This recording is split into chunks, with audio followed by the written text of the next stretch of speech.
Inanunsyo ni Pangulong Ferdinand Bongbong Marcos Jr. na ibabalik na sa Philippine Health Insurance Corporation o PhilHealth ang 60 billion pesos excess funds. Inihayag ito ni Marcos noong Sabado, September 20 sa kanyang pagbisita sa Dr. Jose Fabella Memorial Hospital sa Santa Cruz, Manila.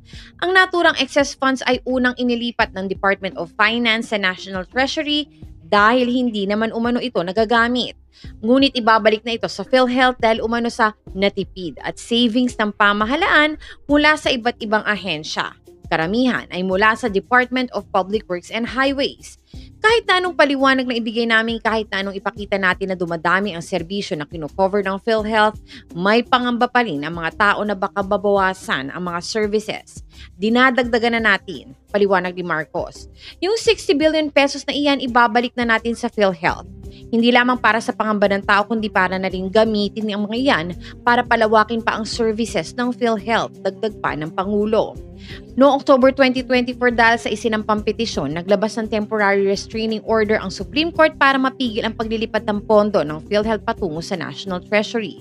Gayunman bago inilabas, ang TRO ay nailipat na ang inisyal na 60 billion pesos sa National Treasury at naiwan ng 29.9 billion na isusunod sana.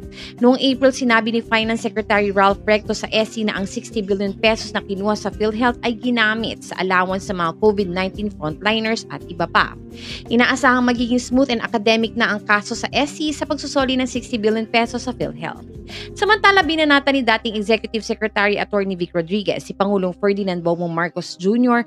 sa kautusan nito na ibalik sa Philippine Health Insurance Corporation ang sobrang pondong nagkakahalaga ng 60 billion pesos na nauna nang inilipat sa National Treasury. Sa kanyang Facebook post nitong Sabado, September 20, tinawag ni Rodriguez na isang budol ang hakbang ng Pangulo. Dahil ramdam ang galit at hagupit ng mga Pilipino, isang budol na tugon ang muling ipinalabas ni Marcos.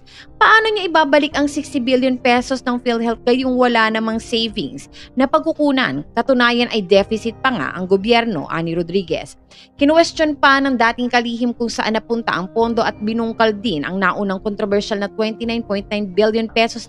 Kung sa 2026 budget naman kukunin, papayag ba ang mga tiwaling mambabatas na tapyasan ang kanilang pondo? Paano naman ang budget ng PhilHealth na ibinigay at buong pusong pinirmahan ni Marcos ngayong 2025? Dagdag pa niya.